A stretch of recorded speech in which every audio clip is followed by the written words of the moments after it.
Hello everyone, welcome again to my YouTube channel Ritu test. I hope आप सब अच्छे होंगे। आज मैं आपको अपनी इस वीडियो में बताने वाली हूँ कि मेरे पास एक नया केक का ऑर्डर आया था, वो मैंने कैसे रेडी किया और कैसे उसको पूरा अच्छे से कंप्लीट करके और कस्टमर को भी दिया, ये बताने वाली हूँ। तो कस्टमर ने मुझे बोला कि उनको ½ kg वनीला केक का ऑर्डर चाहिए, जिसमें थीम ब्लू होना चाहिए केक का। तो मैंने यहाँ पर 1½ कप लिया है वनीला प्रीमिक्स का, और इसे फिर उसमें थोड़ा सा पानी मिलाकर इसे अच्छे से मिक्स कर दिया। फिर अच्छे से मिक्स करने के बाद, ताकि इसमें कोई लम्प्स ना रह जाए, फिर मैंने डाल दिया इसमें ब्लू कलर, क्योंकि केक का थीम ब्लू रखा है। कस्टमर ने बोला कि केक का थीम ब्लू ही होना चाहिए, तो यहाँ पर मैंने ब्लू कलर ही मिक्स किया है। फिर मैंने डाल दिया 1 चम्मच घी, ताकि हमारा केक स्टिकी ना हो सके और चिपके ना हमारे बर्तन में। फिर मैंने इसको रख दिया प्री हीटेड बर्तन में, जो मैंने पहले ही रख दिया था इसको गर्म होना, और फिर इसको 40 to 45 मिनट्स बेक होने दिया अच्छे से। और देखिए हमारा बेस कितना स्पॉन्जी बनकर और एकदम सॉफ्ट बनकर रेडी हुआ है। तो चलिए अब स्टार्ट करते हैं इसकी आइसिंग। तो यहाँ पर मैंने अपने इस केक को सबसे पहले पहली लेयर कट की, फिर सेकंड लेयर भी कट की, थर्ड लेयर भी कट की, और फिर फोर्थ लेयर भी कट की। मतलब मैंने टोटल 4 लेयर का ये केक बनाया और कस्टमर को रेडी करके भी दिया। कस्टमर का ऑर्डर दिन में आया था, अर्जेंट ऑर्डर था, उनको ये शाम को ही चाहिए था अपने बेटे के बर्थडे के लिए। तो फिर मैं बिना टाइम वेस्ट करते हुए इसकी तैयारी में लग गई, और फिर सोचा कि वीडियो भी क्यों ना बना ली जाए। इसकी मैंने कल शॉर्ट्स अपलोड ऑलरेडी कर चुकी है, आई होप आपने देख भी ली होगी मेरे चैनल पर। तो यहाँ पर मैंने सबसे पहले पहली लेयर रखी, उस पर शुगर सिरप लगाया, और फिर उसके बाद मैंने यहाँ पर क्रीम रखी और उसे स्प्रेड कर दिया। और फिर से मैंने दूसरी लेयर रखी, फिर से मैंने वही सेम प्रोसीजर किया, शुगर सिरप लगाया, फिर क्रीम लगाई, और फिर उसको अच्छे से स्प्रेड करके फिर थर्ड लेयर रखी। और ऐसे ही हम बाकी दोनों लेयर के साथ भी करेंगे। और फिर इसको अच्छे से साइड में भी क्रीम लगा के क्रम कोट कर देना है, ताकि आपका बेस कहीं से भी दिखना नहीं चाहिए। कुछ कस्टमर ऐसे होते हैं ना कि जिनको बिल्कुल भी क्रीम नहीं चाहिए होती है केक पर, मतलब वो बोलते हैं कि बहुत कम क्रीम होनी चाहिए, मतलब उन्हें लगना ही नहीं चाहिए खाने में कि उसमें केक में क्रीम भी है या नहीं। लेकिन कुछ ऐसे आता है कि जिनको हैवी डेकोरेशन भी चाहिए होता है, कि मतलब वो बोलते हैं हमें कि आप कैसे भी हमें बना कर दे दीजिए, बस डिज़ाइन वही होना चाहिए, चाहे क्रीम कितनी भी लग जाए। तो हम फिर अपनी पूरी कोशिश करते हैं कि हाँ हम वैसा ही बना सकें जैसा कस्टमर को चाहिए। फाइनली जब भी सब कुछ अच्छा हो रहा होता है ना, एक ना एक ट्विस्ट तो आ ही जाता है। मतलब मेरे साथ क्या हुआ ना, जब मैं ये केक फाइनली इसको जब क्रम कोट करने लगी, तो अचानक बीच में लाइट चली गई, और कस्टमर को ही अर्जेंटली ऑर्डर भी देना था शाम को।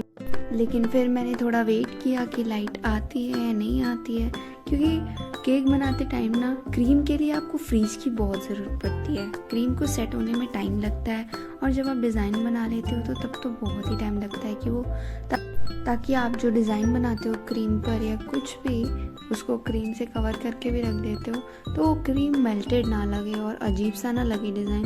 तो इसलिए इसके लिए फ्रीज की बहुत ज़रूरत पड़ती है। तो फिर अचानक से लाइट आ गई, ऐसा आई होप कि हाँ, मेरा होप था कि हाँ लाइट आ जाएगी, और वो फाइनली आ भी गई बाय लक, और हमारा काम बिगड़ने से बच गया। मैंने तुरंत ही केक को फ्रीज से निकाला और फिर से उसे थोड़ा टेक्सचर दिया, उसको शेप दी अच्छे से, क्रम कोट फिर से किया उसको, और फिर डिज़ाइन बनाना शुरू कर दिया। डिज़ाइन मैंने ऑलरेडी सोच लिया था, क्योंकि मेरे पास इतना टाइम नहीं था, और वैसे भी ये ऑर्डर तो अर्जेंटली देना था, तो फिर इसमें ज़्यादा सोचने की ज़रूरत नहीं पड़ी। क्योंकि कभी कभी मुझे डिज़ाइन सोचने में बहुत टाइम लग जाता है कि क्या बनाऊँ, कैसे बनाऊँ, कोई डिज़ाइन दिमाग में आता ही नहीं है, क्योंकि इतने ऑर्डर आ जाते हैं ना, तो दिमाग काम नहीं कर पाता है कभी कभी। तो फिर कस्टमर ने वैसे भी बोला था कि आप अपनी तरफ से कोई भी डिज़ाइन बना दीजिए, लेकिन बस ये थीम केक का ब्लू ही होना चाहिए, क्योंकि कस्टमर के बेटे का बर्थडे था, तो उन्होंने ब्लू ही थीम रखवाया था मेरे। तो यहाँ पर मैंने न्यूट्रल जेल ऑलरेडी रेडी करके रख लिया था, उसमें ब्लू कलर भी मिला दिया था।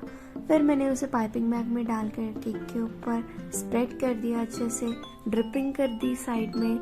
और फिर मैंने बड़े स्टार नोज़ल से, नोज़ल नंबर 3 है जो हमारा केक का, उसमें मैंने रोज़ बनाए, साइड में बॉर्डर में नीचे की तरफ भी डिज़ाइन बनाया और ऊपर भी डिज़ाइन बनाना शुरू किया।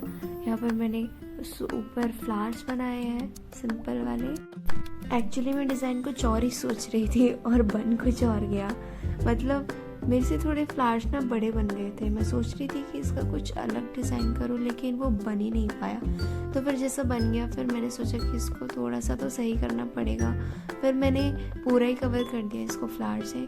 यहाँ पर मैंने फिर ग्रीन कलर डाल दिया, क्रीम में, थोड़ी सी क्रीम में, और फिर उसको पाइपिंग बैग में डालकर हमारे इस नोज़ल में, जो कि छोटा स्टार नोज़ल है हमारा, उसमें डाल दिया और फिर इससे डिज़ाइन बनाना शुरू किया।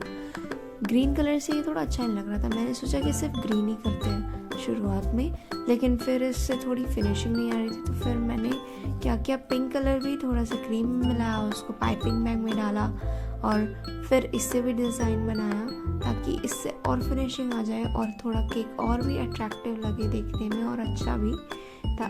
और फिर मैंने लास्ट में इसमें गोल्डन पर्ल्स का यूज़ किया है फिनिशिंग देने के लिए। टोटली मैंने इसको सारे फ्लावर्स के ऊपर डाल दिया एक एक करके, और देखिए हमारा केक कितना अच्छा लग रहा है देखने में। अगर आपने अभी तक मेरे चैनल को अभी तक सब्सक्राइब नहीं किया है तो प्लीज़ चैनल को सब्सक्राइब ज़रूर करना, और वीडियो पसंद आए तो लाइक भी करना, शेयर भी करना अपने फैमिली में और अपने दोस्तों के साथ। और मैं अपनी नई वीडियो में जल्दी मिलूँगी आप सबसे एक नए केक के ऑर्डर के साथ और एक नई रेसिपी के साथ। तब तक के लिए bye bye and take care.